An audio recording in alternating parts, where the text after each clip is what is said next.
Hey everyone, it's Joe from greenlightsound.com, and today we've got a few quick and easy mixing tips to make your synth strings, your virtual instrument strings, sound more realistic. And I'm not talking about production-wise. So there's a lot of information out there about how to layer real instruments on top of synth instruments or layer different sample libraries or use expression in those. I'm not talking about that. I'm talking about when you're mixing and you have this track already printed. So not actually producing the string track, but just mixing the string track, assuming we have no control over the string library or string sounds that we are getting. And the goal is to take a synth string sound that sounds something like this. Here's a before.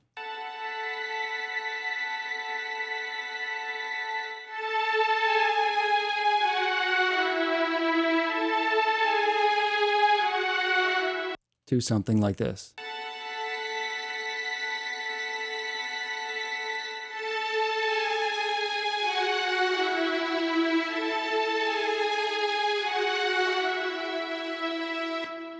So while it doesn't sound totally real, it's a lot closer to the real thing than the first instance was that had no processing on it. And just to give us a little refresher here was a real string part. This is from another track, but I imported in here just to give you a sense of a well-recorded string section.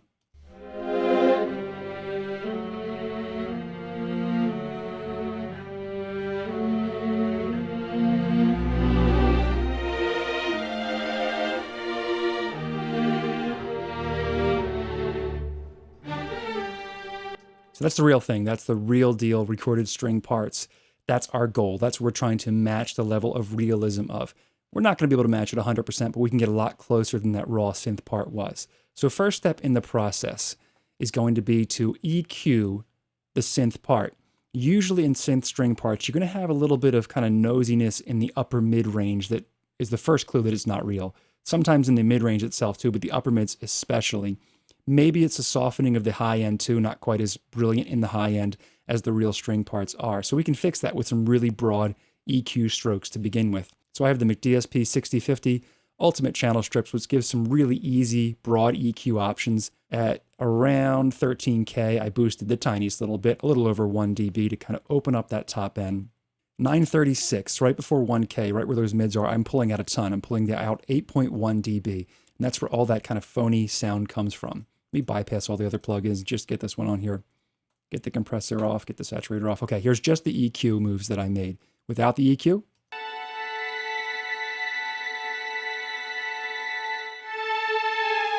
and with this EQ.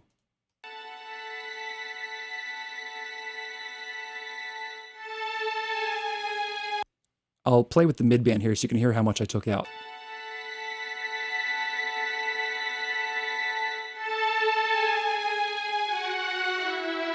Just cutting out all that 900, almost 1K makes a huge difference in the realism. The next thing I did was add a little bit of saturation just to kind of fill things out a bit. It's very subtle. Here's without saturation. And I'll bring it in. Without.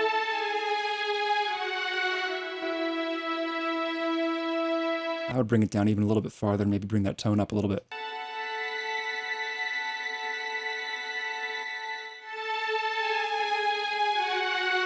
Just kind of fills things out and thickens it out a little bit. Next thing is some very light compression. This is a Fairchild style compression. The threshold, these numbers really don't mean much. You'll see how much gain reduction I'm getting up here.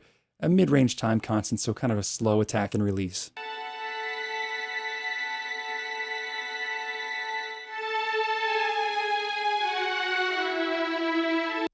Between 1 and 2 dB of compression, barely anything, just kind of smoothing things out. So that's step one of the process. Some really broad stroke EQ moves, usually cutting out some of that upper mid-range and boosting the high end. Some tiny saturation to fill things out and some very light compression. The next step is going to be to add a dynamic EQ to pull out any of the big elements that poke out of the mix, EQ-wise or frequency-wise. You'll see what it does. I'll bypass it first.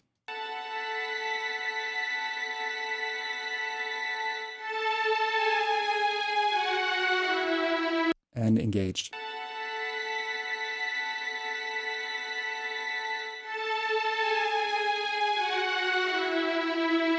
So the Pro Q3 is a dynamic EQ, so I pulled out more of that mid and upper mid range, but only when it exceeds the threshold of the dynamic EQ. So it's not a broad pull down like that first EQ was, but it's only reacting when the signal hits a certain level.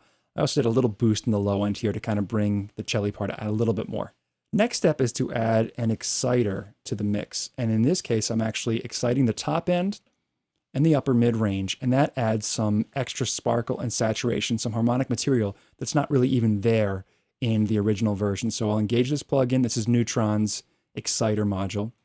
I'll bypass it first and engage as it plays.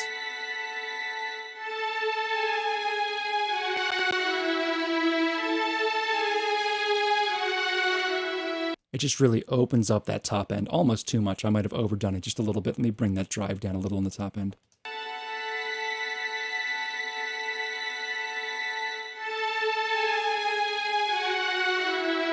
Without.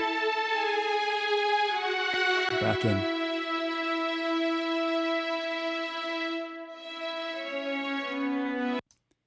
So just that little bit of an exciter in the top end is going to bring out that part, make it sound a little bit more natural with some of that harmonic information being added. The next step isn't always necessary, but is sometimes helpful to get a little bit of motion. This is some modulation. In this case, I'm using Waves Mondo Mod, but I'm barely using it. Got some AM and FM modulation happening here. The mix is only at 5% though, so it's barely doing anything. If I boost the mix up,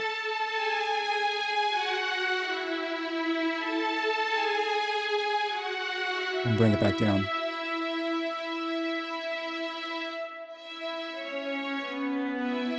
I really don't want to hear the whooshing of the modulation, but just a little bit of motion behind that part.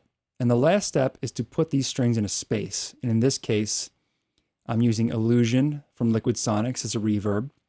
And it's in a hall. It's London Concert Hall. And the reverb time's kind of lengthy, but that's pretty typical for string parts, especially long-held string parts. So here it is without the reverb.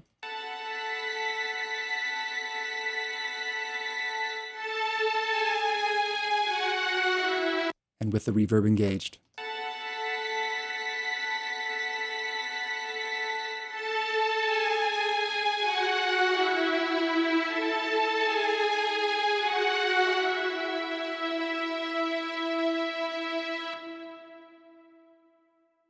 And the final step is to add some automation to the mix. And in this case, what I tried to do is have just a little dip in volume every time the note changed. And the tedious part about this is you kind of have to know the string part well for this to work. It mimics the natural volume loss and increase when a string player is changing notes. Here it is with the automation engaged.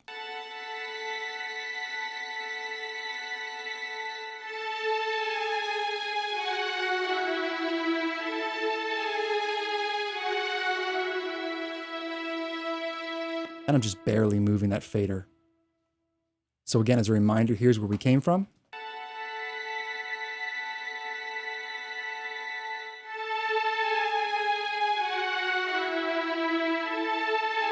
And here's where we ended up.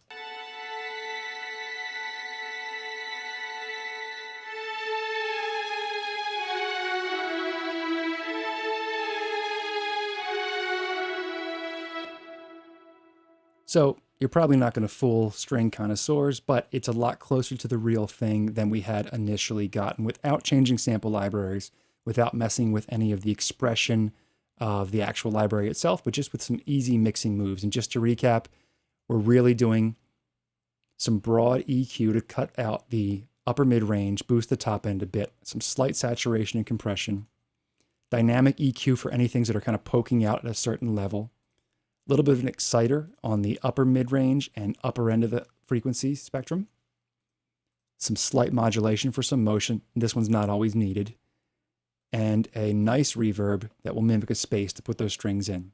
And that's how we can make these synth strings sound a lot more like realistic strings. If you have any questions or comments, let me know in the comment section down below.